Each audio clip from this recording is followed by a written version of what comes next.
You wired me awake and hit me with a hand of broken nails. You tied my lead and pulled my chain to watch my blood begin to boil. But I'm gonna break.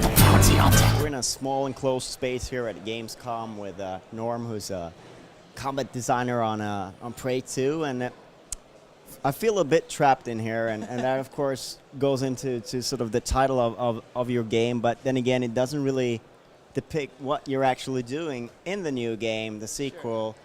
So could you a little bit go into that a little bit, what kind of things you will be doing there? Sure, so Prey 2 at its core is an open world bounty hunter simulator, essentially. So you have a big playground to go in, lots of stuff to climb on, lots of things to explore, people to interact with, and you'll be hunting down targets for people who give you contracts and just people that you find out in the world.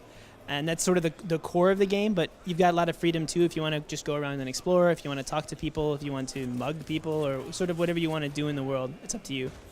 And if we move into your area of expertise, the combat, sort of what does that open world gameplay offer up and make combat different than say your typical shooter? Sure. So, I mean, the most obvious thing is just that it's non-linear, right? So it's an open world, and the player can come from different approaches. You could choose to climb up high and come in from high, maybe comes in from low down in the city, or maybe just comes from a totally different angle than you would expect. It gives the player a lot of freedom and choices. You don't just have to go straight into any combat situation. You could choose to approach it carefully, scope it out, see what's going on there first. You might even choose to go stealthy. Stealth is an option in the game as well. Try to take people out without alerting people, or get your target and get out without alerting anybody. But you could go in guns blazing too. It's really up to you. And that really sounds very different from the experience you got in Prey 1. So what kind of challenges did that put on you as a designer? So I think the biggest challenge for sort of the core of the combat we call agile combat, right? And so we have a cover system, which people have seen in a lot of games before, but ours is a little different. We're not about playing defensively and about staying back and letting enemies come to you. We're about being aggressive and moving forward. And we want the player to think of our enemies like an obstacle course. So when you arrive at your first cover, we want you to assess the situation, make a plan, and then move quickly. So you vault over your cover, you kill someone, slide into your next one, kill a few more people, and then maybe you climb up high, take the height advantage for a little while, and then jump back down, slide in again, and be always moving forward like that. And I think that'll be a new experience for players. They haven't really played a cover combat game like that. So I think the biggest challenge is just communicating to players that that's what we want you to do, that's how we want you to behave, and not to sort of play defensively like they might be used to. And I think that this different take on the game is also plays in with the main character, who's totally different than Tommy from the first game. So what kind of things as a combat designer does this character lend to you guys? Well, I think the biggest thing, our biggest reason for going with Killian as a new protagonist was we wanted to show other aspects of the Prey universe. We wanted to be able to get a fresh look on it from a fresh pair of eyes. In the first game, we told Tommy's story. We felt like we had done that. And so Killian gives us a chance to introduce a new set of abilities. So we have gadgets for a bounty hunter, which are very important to him, and give him a number of different capabilities. You can think of them as kind of similar to the way Tommy's spirit powers worked in the first one. We had spirit powers in Prey 1, now we have gadgets in Prey 2 that give us a lot of unusual capabilities.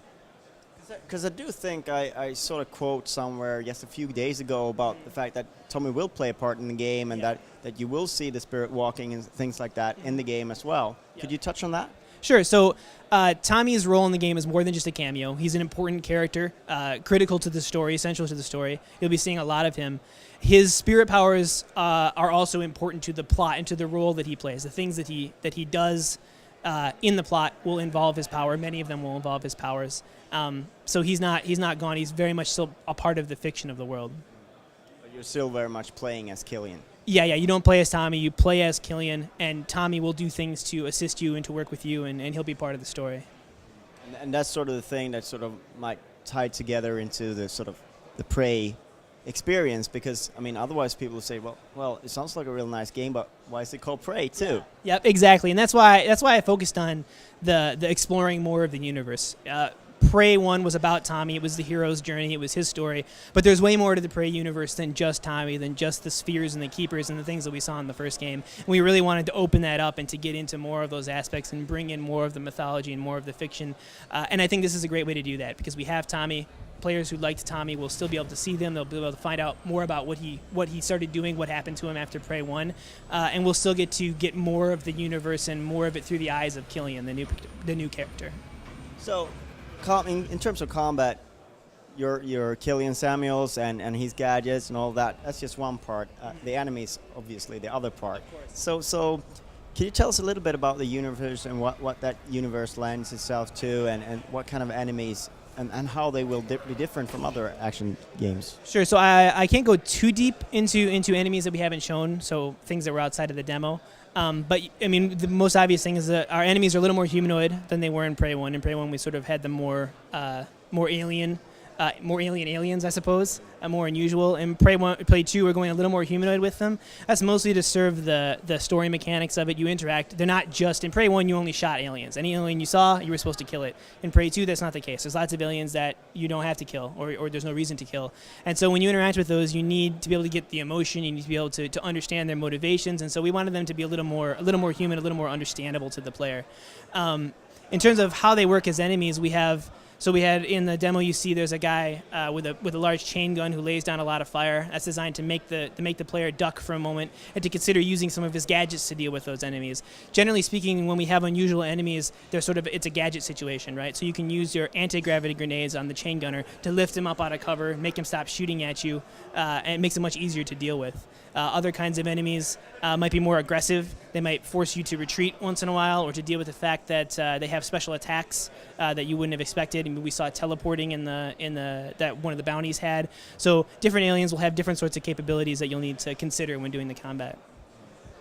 And of course, adding all to this together is your job to make it a nice overall experience. And can you sort of like tell us a little bit, give us an insight into what kind of work goes into that these days in the kind of game that Prey 2 is? Sure. So the way we work at Human Head for critical tasks like this, we tend to form cabals or fire teams, we call them. So we bring in multidisciplines. So we'll have programmers, we'll have level designers, animators, or whatever makes sense for the group. And then that group, we get them all together in a room, and they iterate very rapidly over as short a period of time as possible.